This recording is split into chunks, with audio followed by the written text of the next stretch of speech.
बिस्मिल्लाहिर्रहमानिर्रहीम जी, अस्सलाम वालेकुम। मैंने प्रेजेंटेशन तो कोई नहीं करनी थी, लेकिन मैं चले कुछ दो चार बातें कर देता हूँ। एक चीज़, साकिब शिरानी, साकिब मुझसे 2 साल, ढाई साल junior IBA, so great presentation Saqib. Saqib वो दिखा रहे थे और अभी शौकत ने भी उसके बाद दिखाए आदाद-ओ-शुमार के मईशत के साथ हो क्या रहा है, ख़ास तौर पे महंगाई की जो स्लाइड्स दिखा रहे थे। और मुझे एकदम फ्लैशबैक हुआ, नवंबर का एंड था या दिसंबर का शुरू था 2018, और मैं वज़ीर आज़म इमरान खान साहब के पास गया ब्रीफिंग करने के लिए। और मैंने कहा जी, ये सारी डिस्कशन के बाद ये IMF का मुतालबा है। 90% गैस की कीमत बढ़ाने को कह रहे थे, 50% बिजली की कीमत बढ़ाने को कह रहे थे, 180 रुपये से ऊपर जाना था रुपये का एक्सचेंज रेट, जो उस वक़्त होता था कोई 134 से 135 के करीब। शरह सूद जो है वो जानी थी कोई 21% के करीब, एट्सेट्रा एट्सेट्रा एट्सेट्रा। और मैंने कहा जी कि सारी जो आपने 22 साल की मेहनत की है और जो आप पाकिस्तान के लिए सोच के यहाँ पर आए हैं, तो ये तो उसका जनाजा निकालने वाली बात है। ये हमने एग्रीमेंट साइन नहीं करना, और वो एग्रीमेंट हमने नहीं साइन किया। इससे बड़ा खसारा था जो इनको मिला है। पाकिस्तान की तारीख में कभी नहीं हुआ कि 3 माह औसत $2 अरब हर महीने खसारा हो रहा था। और उमर अयूब साहब, आपकी मैं तस्हीह कर दूं, आप जो कह रहे थे कि 2 हफ्ते के रिजर्व थे, 2 हफ्ते के रिजर्व कागज पे थे। उस वक्त हम बताते नहीं थे, अब तो रजा बाकर डिप्टी गवर्नर स्टेट बैंक ने पब्लिकली बोल दिया है, तो अब मैं पब्लिकली बता सकता हूं। उस वक्त बताते नहीं थे कि रुपए के साथ क्या होगा। इन्होंने जो लायबिलिटीज ली हुई थी, फॉरवर्ड स्वैप्स किए हुए थे, जो बुक पे नहीं दिखाते थे, अगर उनको जोड़ दें जो जोड़ना चाहिए, तो रिजर्व्स मनफी थे, मनफी रिजर्व्स थे। यह सूरत हाल थी जिसके अंदर वो फैसले हो रहे थे। फर्क क्या था? फर्क यह था कि एक हुकूमत आई हुई थी अवाम के वोट लेकर, एक लीडर आया हुआ था जिसने अपनी जिंदगी की तमाम तर आसाइशें कुर्बान करके सिर्फ इसलिए निकला हुआ था कि मैंने अपने लोगों की जिंदगी बेहतर करनी है, और खास तौर पे जो मेरा कमजोर तबका है, मैंने उसकी जिंदगी बेहतर करनी है। सिर्फ एक बेहिस इंसान और एक ऐसा सियासतदान जिसको पता हो कि वो अवाम के वोट के जोर के ऊपर नहीं कुर्सी पे बैठा हुआ, उसको लाने वाली ताकतें कोई और हैं, उसको इंपोर्टेड साजिश से लाया हुआ है, वो ये फैसले कर सकता है। वो हमारी खुशकिस्मती, इमरान खान का सिर्फ नेक नियति नहीं है, दुनिया के अंदर एक क्रेडिबिलिटी है जो पाकिस्तान में किसी लीडर की नहीं। उन मुश्किल हालात के अंदर, और हम उनका शुक्रिया भी दोबारा अदा करना चाहेंगे, सऊदी अरब ने, UAE ने, चाइना ने, तीनों ममालिक के अंदर जब हम गए, तीनों ममालिक से हमें सपोर्ट मिली, हमें टाइम मिला, हमने IMF से निगोशिएट किया, और IMF से निगोशिएट करके एग्रीमेंट उन टर्म्स पे किया। और मैं हेरल्ड फिंगर, ये जो जर्मन IMF कमीशन हेड होता था, उसका शौकत आए ऑलवेज एक्नॉलेज हिम पब्लिकली। वो जब बीच में ब्रेक आई ना, हमने कहा जी ये हम इकदाम करें, और प्राइम मिनिस्टर इमरान खान पहले वजीर आजम थे पाकिस्तान के, जो 7 मुश्किल फैसले करते जा रहे थे। सिर्फ ये नहीं कर रहे थे कि IMF को ना कर रहे थे, जो करने की जरूरत थी वो करते भी जा रहे थे। तो उससे हमने जब ब्रेक हुआ तो मैंने उससे कहा था कि यार, हमारा मॉडल ये कहता है कि ये 3 महीने के अंदर बेहतरी आएगी, आपके ख्याल में नहीं आएगी, आपके ख्याल में पाकिस्तान के अवाम पे और जुल्म करने की ज़रूरत है, तो 3 महीने के बाद दोबारा बात करेंगे।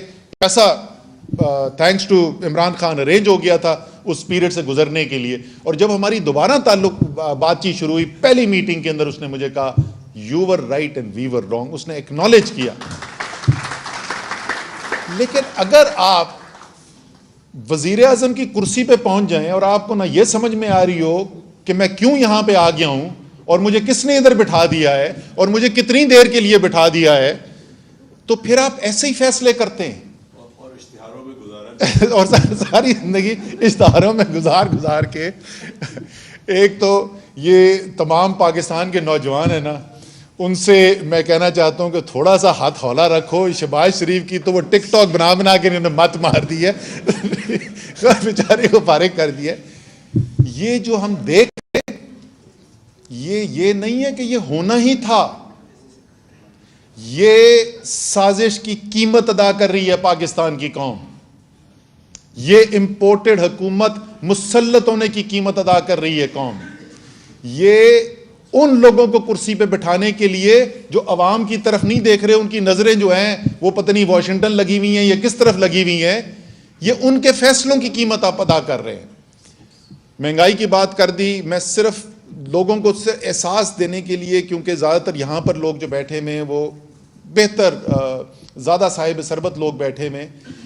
आप ज़रा सोचें 18% था तैमूर SPI जिस वक्त ये चेंज आई। हमें उस वक्त बड़ी परेशानी होती थी कि ये हाई है, ये ऊंचा है, इसको नीचे लाना।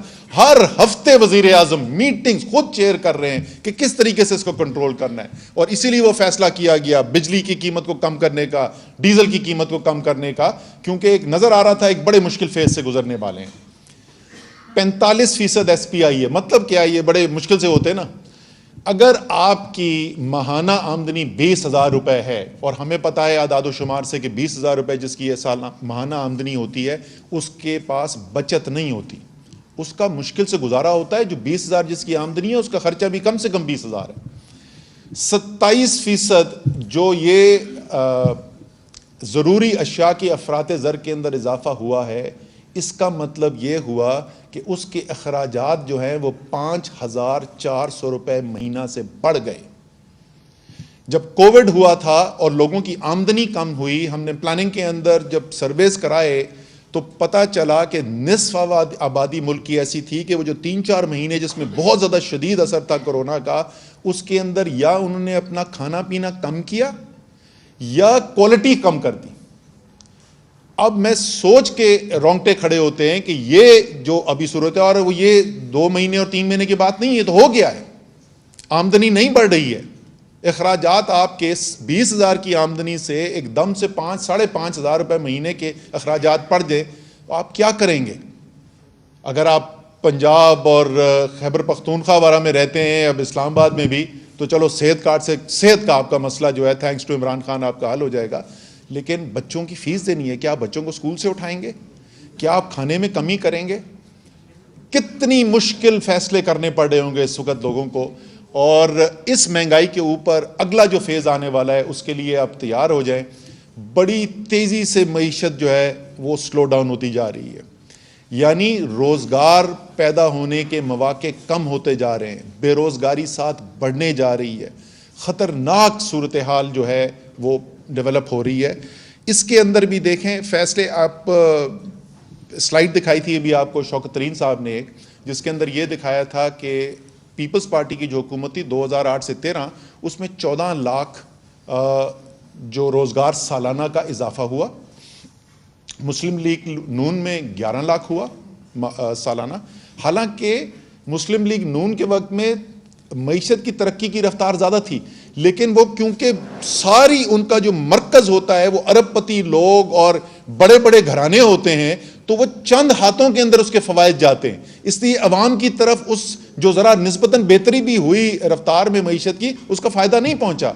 और इस मुश्किल हालात के बावजूद, कोविड के बावजूद, पहले साल वज़ीर आज़म साहब, जो जिसकी मुझे बड़ा फ़ख्र है कि जब अदादो शुमार आए, आपको पता है कि पहले साल भी हमारी हुकूमत के अंदर, इसके बावजूद कि हम इतने मुश्किल फैसले करके उस डेफिसिट को कम कर रहे थे, 12 लाख रोजगार का इजाफा हुआ था उस साल के अंदर भी, मुश्किल तरीन साल के अंदर, क्योंकि हर फैसला ये होता था कि आम आदमी की जिंदगी किस तरीके से बेहतर होनी है।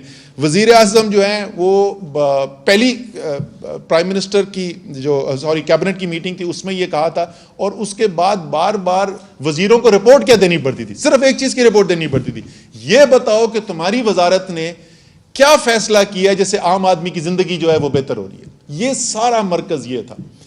आखिरी चीज इसके ऊपर मैं खत्म करना चाहूंगा कि इस मुश्किल हालात से निकलने का तरीका क्या है। मुझे सियासत में अब थैंक्स टू इमरान खान को 10 साल से ज़्यादा हो गए, ऐसी बड़ी बेहतरीन ज़िंदगी गुजरी थी खान साहब वैसे। खान साहब ने नहीं, पाकिस्तान को तुम्हारी ज़रूरत है। अच्छा जी, और थैंक यू फॉर दैट, और थैंक यू फॉर दैट। इस अपॉर्चुनिटी का कि पाकिस्तान के लिए कुछ करने का मौका मिला। और मैंने आपको कन्वेंशन सेंटर में स्पीच में कहा था, उस वक्त पता नहीं वोट ऑफ नो कॉन्फिडेंस ने कामयाब नहीं हुआ था, आ गया था, बिल्कुल हुकूमत हिलती हुई लग रही थी। और मैंने उस दिन कहा था कि मुझे अब लगता है कि अल्लाह ताला के जहन में कुछ था कि ला के इमरान खान के साथ खड़ा किया था। आज मुझे उसका सबसे ज़्यादा फ़ख्र है कि इमरान खान के साथ खड़ा हो। तो लेकिन इससे पहले मैं कॉर्पोरेट वर्ल्ड में था, और आपको पता है रिजवान, तुम्हें पता है मुझे सितारे इम्तियाज़ मिला था। पता किस बात में मिला था? सरमायाकारी पाकिस्तान में लाने के लिए 5 मुख्तलिफ इंडस्ट्रीज़ के अंदर। तो मुझे सरमायाकारी के बारे में कोई 1-2 चीज़ें पता हैं, और मैं आपको बता रहा हूँ कि कोई दुनिया में नई मईशत ईजाद नहीं कर सकता जब तक गैर यकीनी की सूरत हाल है, मईशत रिकवर नहीं कर सकती। जहां आपको ये नहीं पता कि ये हुकूमत, ये निज़ाम जो है अगले महीने तक चलेगा या नहीं चलेगा, जहां सियासी मुखालफत जो है वो उरूज के ऊपर हो, जहां सियासी इंतकाम अपने उरूज के ऊपर हो, मईशत नहीं रिकवर कर सकती। तो अगर कोई भी शख्स जो फैसला साजी की पोजीशन में बैठा है उसको ज़रा सा भी दर्द है पाकिस्तान का, तो इस वक्त इस बहरान से निकालने के लिए सिवाय एक नए मैंडेट के, एक नए इलेक्शन के और कोई रास्ता नहीं है। बहुत बहुत